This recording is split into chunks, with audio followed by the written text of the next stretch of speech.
Avec ses 30 vaches laitières, la ferme du Habert alimente sa fromagerie. À côté de l'étable, l'atelier transforme chaque année 80 000 litres de lait. Il livre aux restaurants et magasins de la vallée des Entremonts.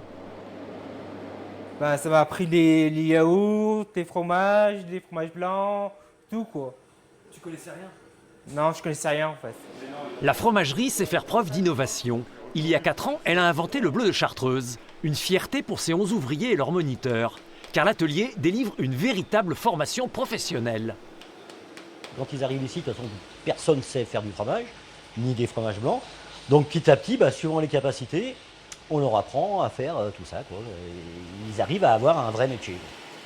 Alors après, effectivement, le rythme, c'est pas comme dans une fromagerie traditionnelle. On ne pourrait pas tenir ce rythme. Mais quand ils sont là, ils travaillent. C'est pas d'occupationnel qu'on fait. Oui, on produit, on livre, on commercialise, donc effectivement, ouais, c'est vraiment du boulot. Ouais. Les relations dans l'atelier permettent de reprendre goût à la vie, de nouer des relations sociales et de rompre avec l'isolement créé par la maladie. Quand on est à l'hôpital psychiatrique, on est enfermé de soi-même. Et après, on s'habitue au monde. De plus en plus, on se connaît bien et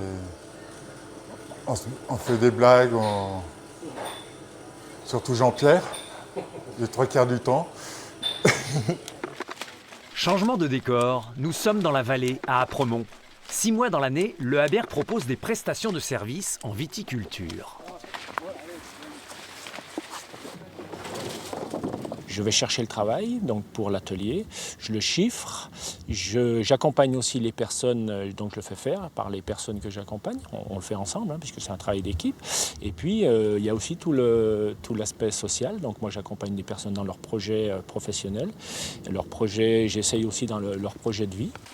Vendange, débroussaillage, entretien de sentiers, le travail est rude au sein de l'atelier prestations agricoles et environnementales.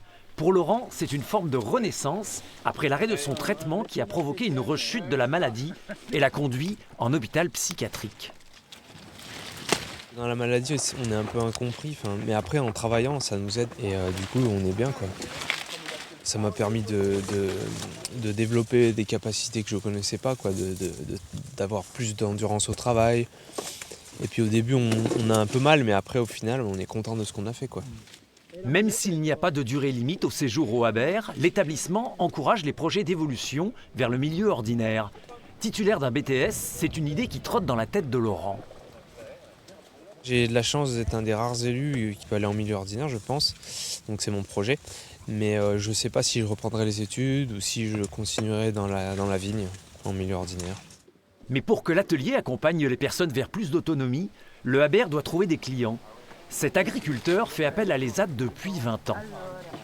Chez moi, il remplace en équivalent temps plein pratiquement 2 salariés.